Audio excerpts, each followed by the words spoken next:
Welcome, course takers, to Section 5, an introduction to continuous integration, continuous delivery and deployment. So in this section, we're going to talk about what CI/CD is and the problem it's solving.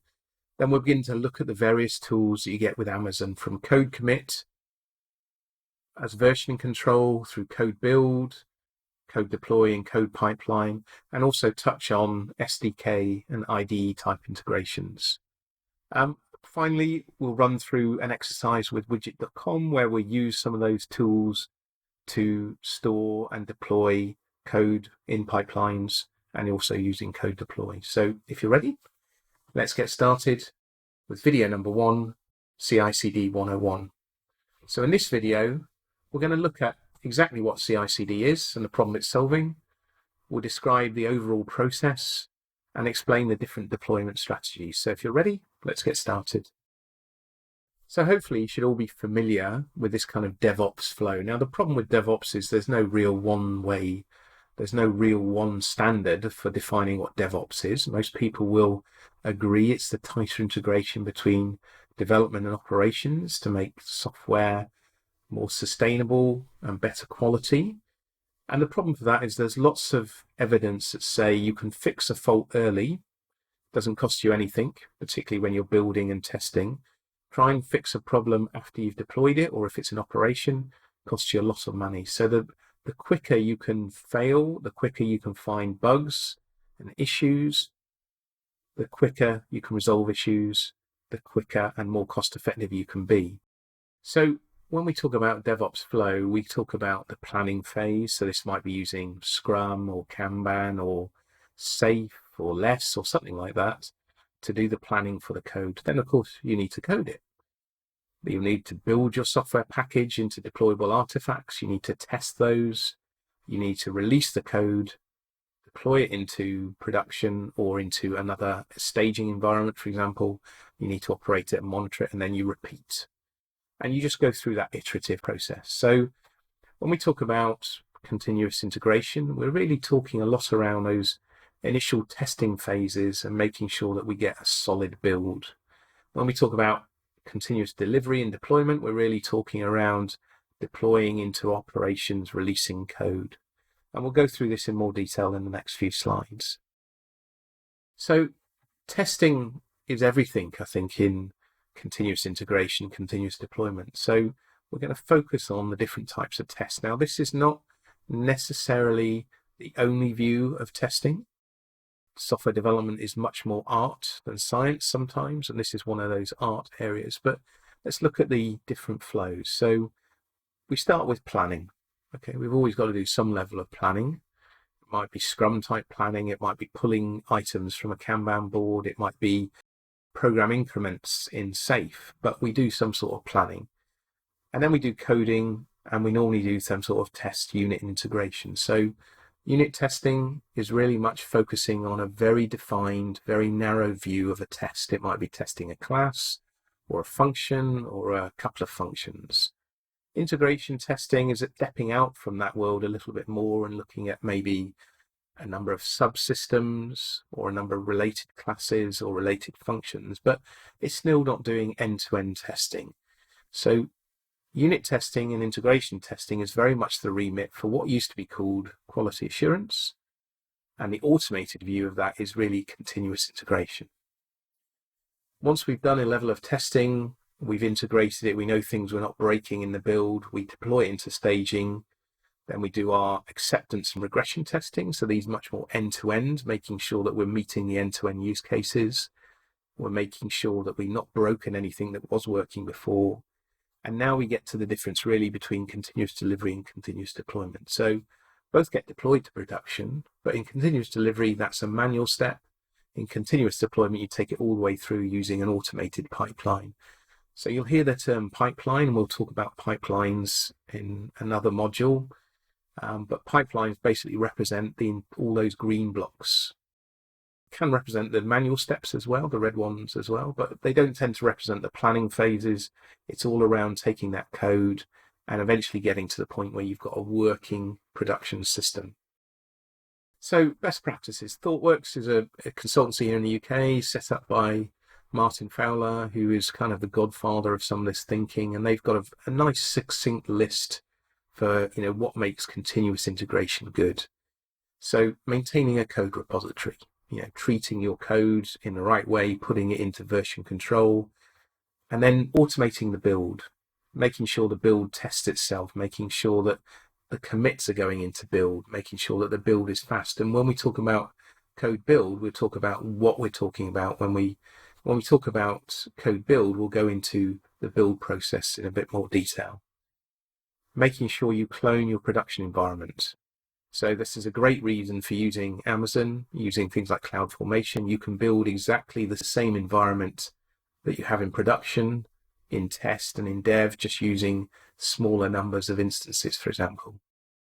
Make it easy to see the latest deliverables, so publish where you're putting them, notify people with emails. Everyone in the team can see the results, your latest build, so you don't want to be the guy sat in the corner with the big D hat on because you've just broken the build. And automate as much as possible, right? So these are thoughts from ThoughtWorks, yet they are something that underpins the thinking of Amazon as well, and you'll see that in the tools and the processes they use. So let's look at the CI process, right? So you check in code, so you check out code, you work on it, and you commit it. And commit is the process, if you're not familiar with Git, of effectively pushing it back into the code repository. Now that's fine, but obviously in a big team, and you talk about 2 pizza teams, depends I guess on the size of your household, but in our house that would probably be about 8 or 10 people. You have 8 or 10 people checking out the same code, working on it for different things, some for releases, some for bugs, some for features. You've got a lot of changes going on.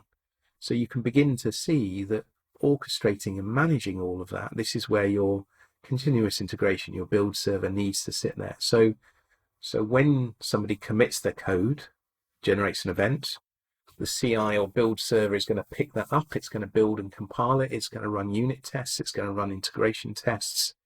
You're going to get notifications if that fails. And then you're going to either tag it or release the code into the wild, into staging for the next step of the process. So this is really what continuous integration, and effectively all those things in blue you want to do in an automated way, and you want to do it in a repeated way. So there are some responsibilities on the team themselves. So check in frequently, so at least once a day. Don't check in broken code. Don't walk away and leave it. It's your responsibility to make sure everything's working. So there's a lot of responsibility back on the team members. And this is really one of the key things around agile delivery. It's around, 1, enabling the team to do their job, but 2, the team taking responsibility for doing the work. So all of this stuff, DevOps, continuous integration, continuous deployment, are great words. But one of the biggest challenges I've seen is getting the team geared up for actually accepting this responsibility and feeling empowered. So deployment strategies, this is quite an important part in the exam, and certainly if you want to go on and do the DevOps professional, this is something you need to kind of understand. Now, some of this is kind of Amazon speak, but things like Bluegreen, Red, Black, these are kind of industry terms as well as Canary. So let's just quickly go through the deployment strategies. So in place is kind of the traditional way to do it. You've got one server, you're upgrading from 1.0, you want to move to 1.1, so what do? You stop the application and you simply upgrade it. Fine, we've done that a lot, but of course what you have is an outage, and you can't roll back, right? Once you've upgraded to 1.1, if it's failed, you've got to hope you've got a backup somewhere, but then you have to uninstall, or maybe you have to rebuild the server completely. So immutable, this is probably what most people do today with virtual machines, deploy a new system with a new version and then flip over. That's fine if you've just got one system, but as we begin to look at cloud native applications, we start scaling horizontally. So we've got maybe 1, 2, 3 tiers, or we've got microservices, and each microservice has a lot of nodes associated with it, and they're scaling horizontally. So how do you start taking into account deployment of new code in these environments? So rolling update is the first view. Now we can see instead of having 1 or 2 boxes, we've got 4 boxes. So we're slowly going to perform instance replacement. So it's kind of, you know, somewhere in between immutable and in place, but what we're doing is this kind of rolling upgrade of replacing instances with new instances, but we've got a lot more of that. And that's fine, but we're still just kind of replacing the boxes. So Bluegreen came about. Now what this does is allows you to deploy a brand new stack. So blue is your current stack, green is your future stack. You've got some kind of load balancing, DNS or router on top of that that's able to shift traffic. So maybe you start with 20% of your application going to green, and then it works and you've got no problem, so you begin to move 40 and 60 and 80%, and finally you've got 100% of your traffic going to the green environment, in which case you turn off the blue environment. Okay, so it's a gradual shift. Red and black is something that Netflix have kind of suggested. So it's the same really as blue-green, but actually you do a very instantaneous cutover. So you don't do this gradual shift. But what you do use is a canary. And a canary is basically deploying one instance, for example, and letting people use that software. So often you'll find canaries are actually targeted at the application level, and they're using things like feature flags or configurations to turn on and off features. So you just have a very small subset of people being pushed to them, and it might be that you identify a demographic or a type of user. So the canary is very much more, or tends to be a lot more application focused. So red-black uses this canary, so you test and validate it. But once you're happy that that canary is working, you just simply switch all the traffic over. So there's none of this gradual phasing that you get in blue and green deployments. You can argue one or the other. I think Netflix are probably pretty mature in their software, pretty mature in their processes, so they can afford to do that. And I think with all of these things, there's a learning process and a growing process. You don't start off doing blue, green or red, black deployments because your software probably doesn't cope with that very well. So you probably start off somewhere between immutable and rolling updates. And over time, as you begin to adapt your application to be more cloud native, scaling horizontally, microservices type architecture, then you can begin to look at blue, green, red, black, and the use of canaries. Okay, so we'll go into more detail in the various tools. You know, these deployment strategies, you do get asked about them in the exam. So for example, when we talk about code deploy, two of the places we talk about either in-place updates for things like EC2, and then we can talk about blue-green, and those are the two deployment strategies that code deploy uses, and you may get a question on that. So it's important to try and understand these deployment strategies and then apply them to the various tools that we're going to talk through in later lessons. Okay, so let's just talk a little bit around blue-green because it is something that's mentioned quite a bit. Let's think about the split between infrastructure and developer for this. So, we've talked around this gradual phasing of stuff through. So, routing traffic, where you can use Route 53 and use CNAMEs and weighted round robin to kind of gradually move that traffic across. You can deploy different ELBs to switch over to.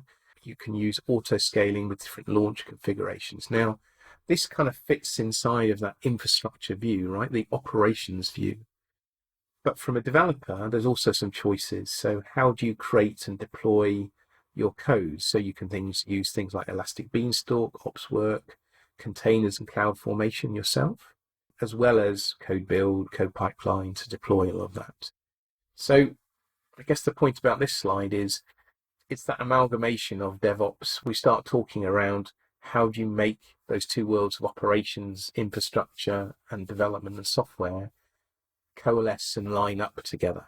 And it's to consider how we use all those resources together and start again. And the AWS toolset that we're going to cover in the next few videos will show you how you begin to integrate the infrastructure view and the developer view together.